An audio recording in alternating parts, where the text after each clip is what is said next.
অন্ধ হয়ে গিয়েছিলেন। ইমাম বুখারী রাহমাতুল্লাহ আলাইহির বাবা ছোট্ট বয়সে মারা গিয়েছিলেন। শুধু তার মা একা জীবিত ছিল। মা হাইমতাস, না জানি আমার সন্তান অন্ধ হয়ে গেছে, অন্ধ আর জীবনে চোখে দেখতে পারবে না।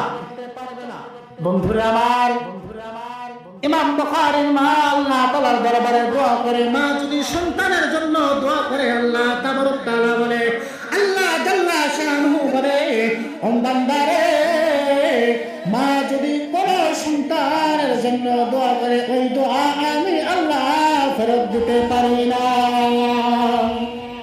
আমার আপনার কাজ হবে মায়ের জন্য মা বা মায়ের কাছ থেকে দোয়া নিতে হবে, বাবার কাছ থেকে দোয়া নিতে হবে। কেমনে নিব? মা বাবার খেদমত করতে হবে বেশি বেশি করে, মা বাবার দোয়া খেদমত করতে হবে বেশি বেশি করে। মা বাবার অবাধ্য হওয়া যাবে না। যদি কোনো সন্তান মা বাবার অবাধ্য হয়ে যায়, ওই সন্তান মা বাবার কাছ থেকে ক্ষমা না না পর্যন্ত আমার আল্লাহ তাবারক তাআলা ক্ষমা করবেন না। কি বলেন বন্ধু? তাহলে মা বাবাকে কষ্ট দেওয়া যাবে? যাবে যাবে। ছোট্ট বয়সে ইমাম বুখারী রাহমাতুল্লাহি আলাইহি অন্ধ হয়ে গিয়েছিলেন। অন্ধ হয়ে যাওয়ার ফলে তার মা আল্লাহ তাবারক তাআলার দরবারে দোয়া করতেছে, আল্লাহ তুমি তো গফুর, তুমি তো গফফার, তুমি তো সত্তার, তুমি তো করিম, তুমি তো রাজ্জাক। আল্লাহ তোমার নাম তো রহিম, তোমার নাম তো রহমান। আল্লাহ তুমি যদি তোমার বান্দাকে মাফ না করো তাহলে কে মাফ করবে?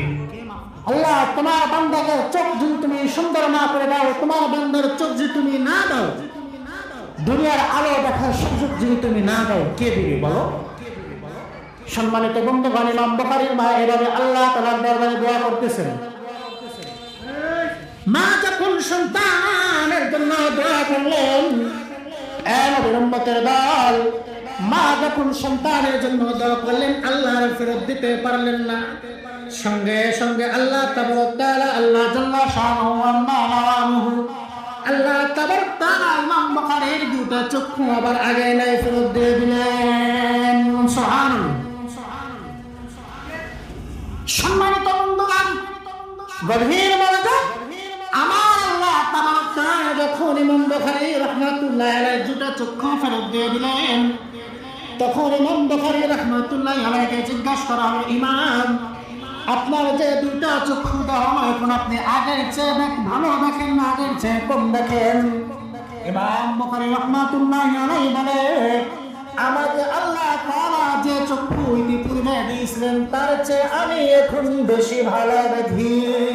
বলুন সুবহানাল্লাহ। ইমাম বুখারী রাহমাতুল্লাহি আলাইহি কথাও বলে ফেললেন যে, বন্ধু শোনো, আমি আগে হালকা ঝাপসার মধ্যে ভালো দেখতে পারতাম না, এখন হালকা আরোহণে এর চেয়ে বেশি দেখতে পাই, আমি এর চেয়ে বেশি দেখতে পাই। তাহলে আমার আপনার নবী হাদিসের মধ্যে বলেছিল, দোয়া তোমার করতেই হবে, দোয়া তোমার করতেই হবে, দোয়া তোমার ইবাদতের মূল। তাহলে এই নবীর কথা মানতে হবে কি হবে না? হবে কি হবে না? অবশ্যই মানতে হবে। কারণ আল্লাহ রাসূল সাল্লাল্লাহু আলাইহি সাল্লাম বলেছেন, দুআ মুফল ইবাদাহ, দোয়া হলো সমস্ত ইবাদতের মূল। ওই নবী যদি আমার আপনার সুপারিশ না করে, নবী যদি আমার আল্লাহ তাআলার দরবারে যদি আমার আপনার নামে সুপারিশ না করেন, হাউজে কাউসার থেকে যদি পানি পান না করা, আমি একদিকে জান্নাতে যেতে পারবো? বন্ধু যেতে যেতে পারবো? এই ছেলেকে কথা বলো কেন? হ্যাঁ, কথা বলো কেন? চুপ করে বসে থাকবো, চুপ করে বসে থাকবো। সম্মানিত বন্ধুগণ, গভীর মনোযোগ। আমার আপনার পয়গম্বর যদি কাল কঠিন কিয়ামতের ময়দানে, মাহশার ময়দানে যদি আমার আপনার সুপারিশ না করে, যদি আমার আপনার জন্য আল্লাহ তাআলার কাজ করায় সুপারিশ না করে, আমি আপনার জান্নাতে যেতে পারবো? পারবো না। সেই জন্য আমার আপনার কাজ করতে হবে, ওই নবীকে সন্তুষ্ট করতে হবে, ওই নবীর পথে চলতে হবে, ওই নবীর দিন দেখানো, তরিকা দেখানো সবকিছু আমার আপনার মানতে হবে কি হবে না? যদি ওই নবীকে নিয়ে কোনো লোক কটূক্তি করেন, যদি আমার আল্লাহ তাআলাকে নিয়ে কেউ কটূক্ত করে আমরা কি ছাড় দেব? ছাড় দেওয়া যাবে? যাবে না। আল্লাহ তাবারক তাআলার নামে যারা কটূক্তি করবে, যারা আল্লাহ তাআলাকে নিয়ে কটূক্তি করবে, আমার আপনার নবীকে নিয়ে কটূক্তি করবে, আমরা তাদের কোনোভাবে ছাড় দেব না। যারা নবীকে নিয়ে কটূক্তি করবে, আল্লাহর নবী নিজেই বলে গেছেন, মান সাব্বা নাবিয়্যান ফাকতুলুহু, তাদেরকে তোমরা প্রকাশ্যে হত্যা করে দাও, তাদের আর কোনো শাস্তি নেই, একটাই শাস্তি, কতল করে দেওয়া। আল্লাহ তাবারক তাআলা আমাকে কথা বলে আমল করার তৌফিক দান করো। ওয়া আখিরি দাওয়ানা আলহামদুলিল্লাহি রাব্বিল আলামিন।